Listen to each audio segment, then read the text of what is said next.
Hey YouTube, welcome back to my channel, Rachel Reads. Thanks for joining me today. I am starting a new series called Baking with Books. So I will be talking about books while baking delicious treats, and I hope you follow along. If you like this kind of thing, comment down below, like this video, and subscribe to my channel. So first, we're going to talk about what we are baking today. We are baking homemade, made from scratch brownies. I love brownies. I don't know about you all, but I think they're one of the best treats. They're so simple in terms of they're not complicated. They're not full of all these crazy ingredients, but they are just always delicious. And you can do a lot of fun things with them. You can make ice cream sandwiches or ice cream sundaes. They pair well with ice cream, basically. And who doesn't love ice cream? So I have all my ingredients, everything I need. I have the books. Today we're going to be doing my February wrap-up, just talking about all the books that I read in February, and I'm excited to get started. So, first things first, wash your hands.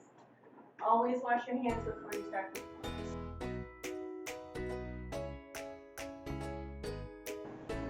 I got this recipe, I found it on Pinterest. It's from bakingamoment.com. I'll link it down below, and also just type out the recipe in case anyone wants to try it. So we need to preheat our oven. So we're preheating to 325 Fahrenheit. Alright. And then we need to get our baking dish. I have a glass baking dish. The recipe calls for a 9x9 or a 9x13. I think this might be 8x8. I'm not sure. I'm going to use it anyway. I like my brownies to be thicker. I don't like spreading them out in the bigger one.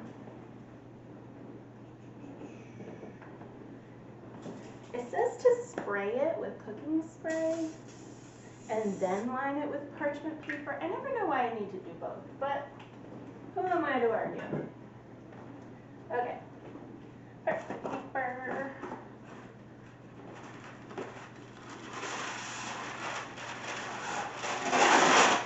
I might need to cut this so I can kind of do strips. Let's see.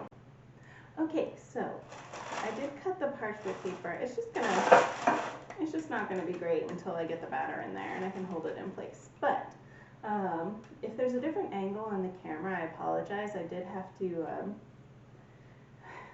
I ran out of room on my memory card and I had to transfer some files to my computer. So I'm going to get this out of the way. Okay, so I think the next step is we have to make our ganache. Yes, so we need 1.5 cups of granulated sugar. So there's a 1 cup measure.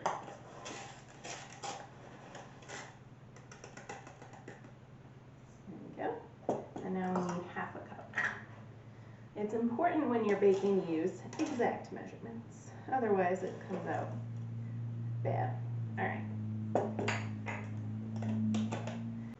So the next ingredients for the ganache are the chocolate or the cocoa powder and the butter. So it's 2.5 sticks of butter and, oh, you know what? It was 2.5 cups of sugar. So I need another cup. It's a lot of sugar. That's why brownies are so delicious.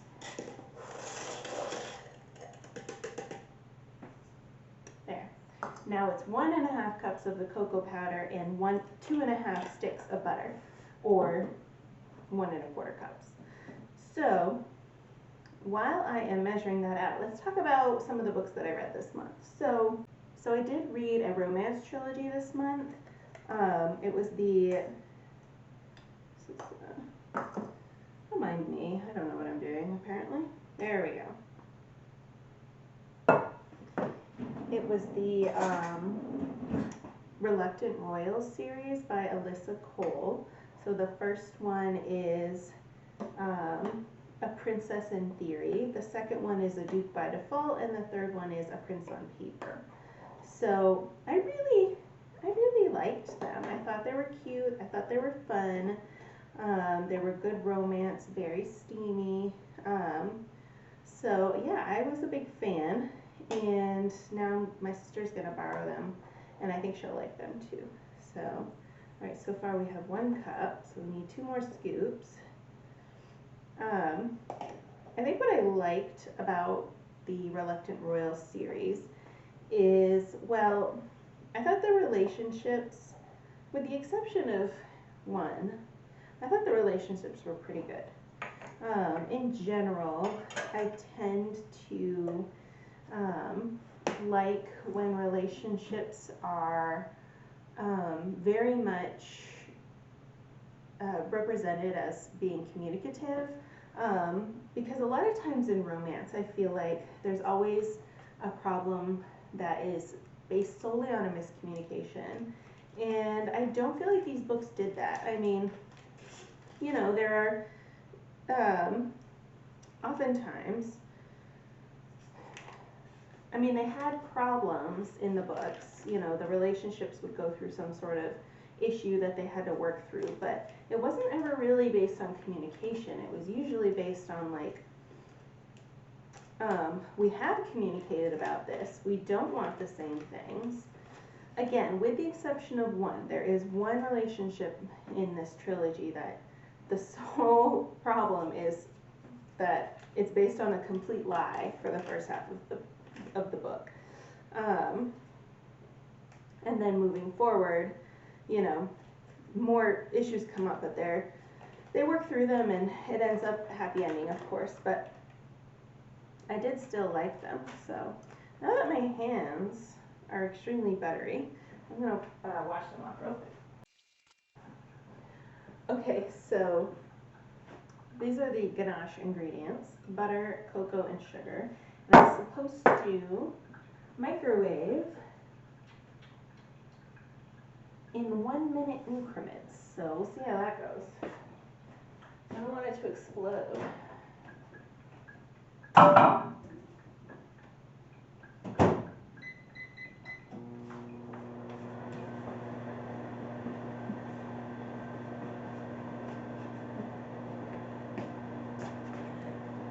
I get a little closer while the microwave's going because I didn't want you to not be able to hear me. Hi! But these are the books, the Reluctant Royal series that I read. Again, they were fun. They were good. Definitely really good, entertaining reads. So if you like romance, I recommend it. Or if you're looking to get into the genre and you've not really tried anything before, these are pretty good. You know, they definitely have all the elements of romance, and you know, some of the tropes that you see often, but they're still very unique stories and really fun to read. So.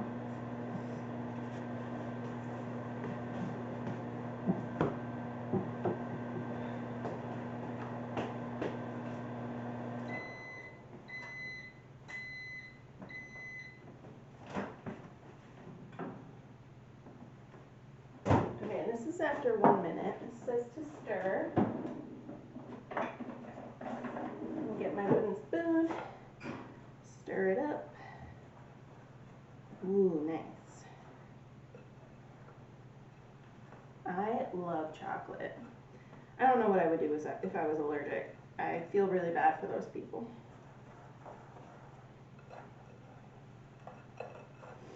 Wouldn't it be great if all food allergies were just foods you didn't like anyway? So like if someone's like, I hate peanut butter. Good thing I'm allergic to peanuts. But it just doesn't work out that way. It's not fair. This looks pretty good. I don't know if I need to.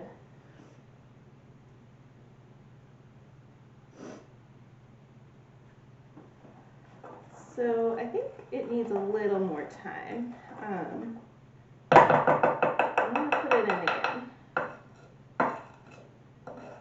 I need a paper towel or something for this.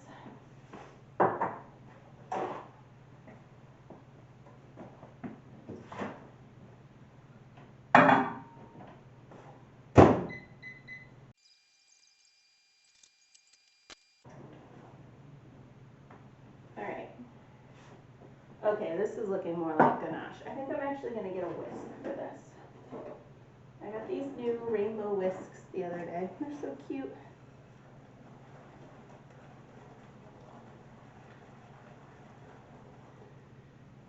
Okay,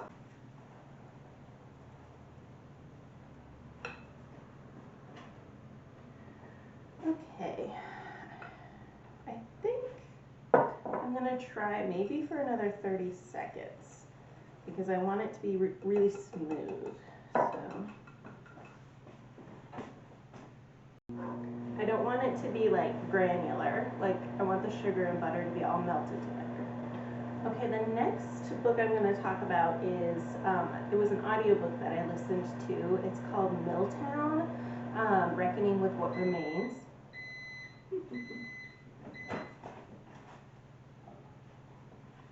Oh yeah, perfect. Okay. Like I said, the audiobook I listened to was Milltown, Reckoning with What Remains by Carrie Arsenault.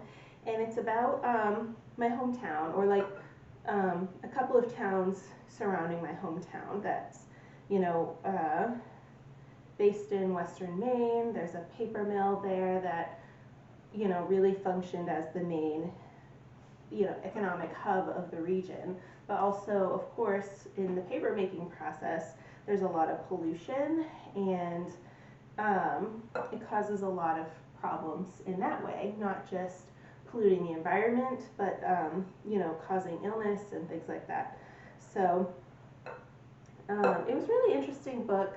I did feel like it wasn't as cohesive of a like linear storyline. Not that storylines need to always be linear, particularly in a memoir, but I just felt like she was jumping around to places where I was like, where are you going with this? Where are you going with this? And she didn't always wrap it up or connect it back to like her main story. So there were parts where I was like, okay, is she like going to, you know, connect this to the part she was talking about before, or where are we going with this? Anyway, again, it was interesting to me because I'm from the area, but I don't know if a lot of people would connect with it if they weren't from the area, just based on like a lot of stuff that I was like, oh, I recognize that because I know that person, or like I know exactly what street she's talking about, or something like that. So anyway, okay, so now we have to add the eggs one at a time. Does anyone else do this? Any other millennials who grew up watching the Food Network and Rachel Ray? Not that I think she's a great like source of cooking information, but she did this one thing that I carry with me to this day, which is the garbage bowl. Whenever I'm cooking or baking, I have a garbage bowl that instead of going across the room to the garbage can every time I need to throw something away, I collect all my vegetable scraps or eggshells or butter wrappers into a bowl, and then at the end of my process, I throw it all away at once. It really is a lot easier, especially if your garbage is not right. Like I have an open floor plan, and the garbage is like, I want to say 30 feet away from me, so I'd much rather just like make one trip to the garbage can at the end. So we're going to crack our eggs one at a time, and then put them in. It's 4 eggs, and it says to stir vigorously after each egg is added. So I can't crack eggs with one hand. I wish I was that cool.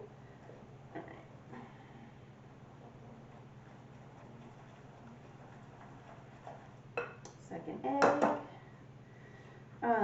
Next I'll talk about another book that I read, which was actually a book from Book of the Month. It's called The Prophets by Robert Jones Jr. And it's set in, you know, antebellum South. It follows the lives of a few different people who are enslaved, and as well as some of the people who enslaved others, including like the son of the plantation owner. And ooh, I hope this texture is acceptable. Yeah, I think it's good. All right. So like I was saying, it follows a few different characters. 2 of them are 2 men who are lovers, and they, for the most part, people know, like the other, you know, inhabitants of the plantation know about it, but don't really make a big deal about it, don't really bother them. But then there's this one enslaved person who is like, it's kind of like he's asked by, you know, the enslavers, like, oh, we want you to spread the word of God and, you know, really preach devout Christianity among the slaves. And, you know, so he really takes that to heart and makes these two gentlemen like targets of his, you know, I want to say crusade to like get people to be more godly. This is looking beautiful, by the way. Not to like interrupt, but like it's a very pretty sheen on it with the eggs added in. The proteins in eggs is what causes that. Like they cause this to be like really shiny when they're beaten like this. So anyway, all right. So the next, all right. So we're gonna put that aside. We need to get a spatula because we are going to fold in the flour, baking powder, and salt. I think that's it.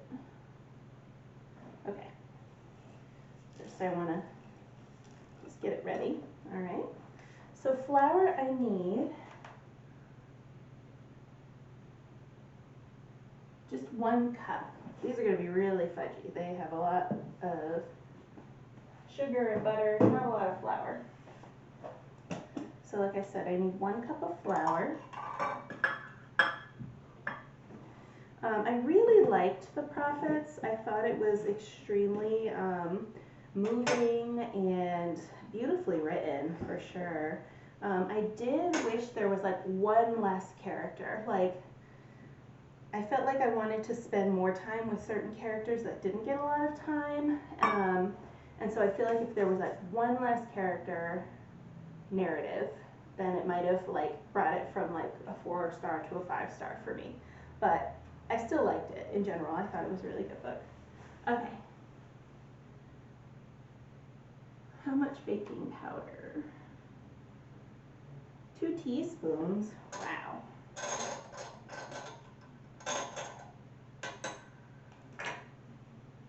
Alright, I got a new thing of baking powder. So I would be wearing an apron except for the fact that I can't find my apron. So I might get a new one. I found one on Etsy that was like, had books on it, you know, it like looked like bookshelves on the print. So that might be fun. Alright, 2 teaspoons of baking powder and 1/2 teaspoon kosher salt.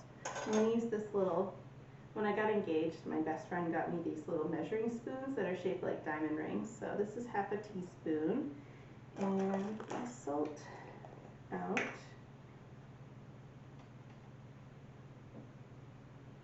There. Okay, now I need to fold it in until only a few streaks remain. You don't want to overdo it because you don't want them to like, the gluten to develop and then, you know, they're not the right texture. So to fold, you just like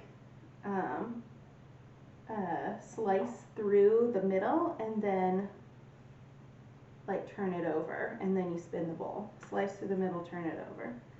So what's the next book I read? Oh, I read The Kindest Lie by Nancy Johnson. So I think this was her debut. Don't quote me on that, but it's another one I got from Book of the Month.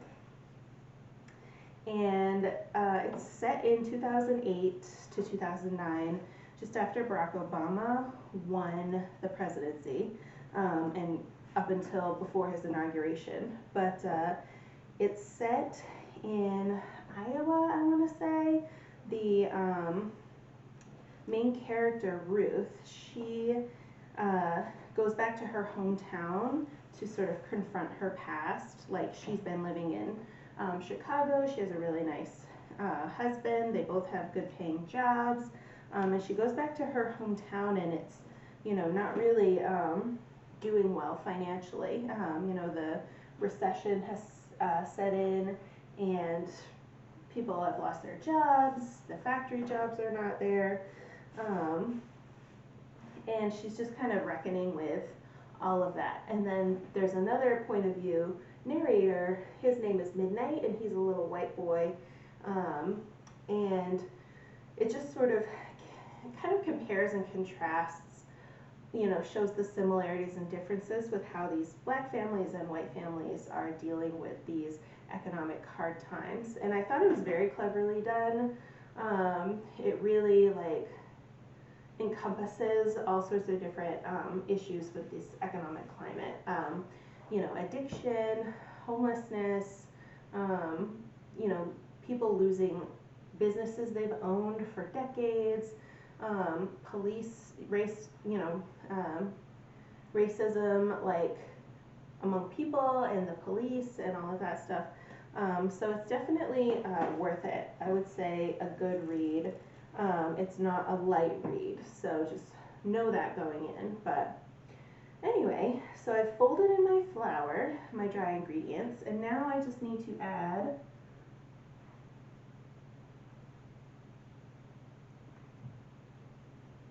alright, so we need vanilla and chocolate chips. So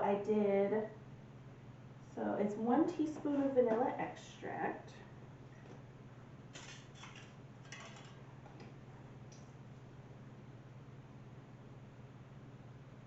Okay, got that. And then 2/3 of the chocolate chips. So total you need 1 cup. So it wants 2/3 of a cup of chocolate chips. I'm just stirring in the vanilla first. I don't know if that's allowed, but we're doing it anyway. And then, so the chocolate chips I like are these Ghirardelli mini chips, semi-sweet chocolate. I like putting these in my yogurt too. And oatmeal.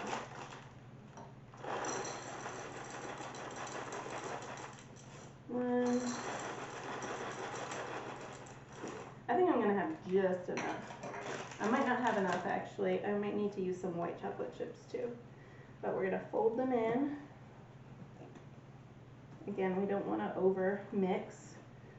So we're just until mix. There we go.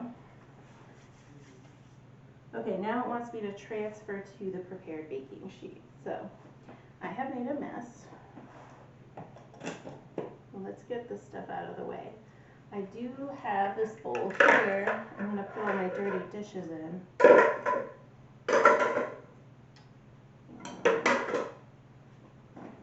see.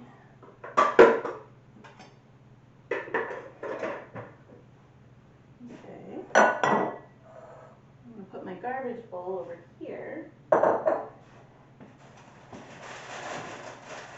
we've got the prepared baking dish with the parchment paper and everything. So while I'm pouring this in, I'll talk about Never Far Away by Michael Corita. Ooh. So this was a book that I read for the podcast that I co-host. We interviewed the author on the show, and he was incredible. He was like really nice and really a pleasure to talk to. So go check out my podcast. But I'll tell you about the book. It's a thriller. It's about this woman who she works for this like high-powered, like important, you know, politically I should say like politically influential person, and she witnesses you know, a pretty heinous crime and decides to testify against him, and of course he didn't like that. So now there's a hit out on her and she has to hide herself, and she can't trust the police, I guess, because you know, he has bought off some of them. So she hires these people to help her fake her death and go into hiding. And then it's, I want to say 10 years later or something like that, and something tragic happens, and all of a sudden her children are back in her life. The ones who thought she was dead. She has to pretend to be their aunt that they've never met. The story is very good. It's definitely like thrillery. It made me want to double check that I've locked my doors for sure. But I thought it was very well done. I'm going to cut the edges off of this. I don't want these to like burn. So do that.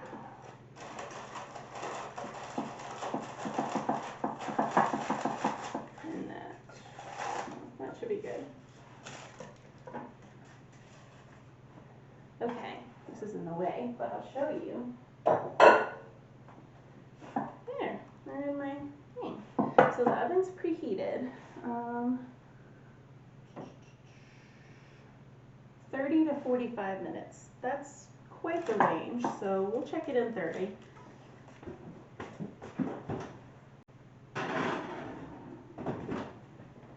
Okay, set my timer. Okay, so yeah, Never Far Away, definitely a really good thriller, really engaging story, highly recommend. What else did I read this month? Oh, I listened to an audiobook called Admission by Julie Baxbaum, and that was really good. I very much enjoyed that book. Oh, and I didn't put the chocolate chips on top because like I said, I didn't really have enough. I didn't want to mix them with the white chocolate chips. I just kind of wanted to leave them as they are.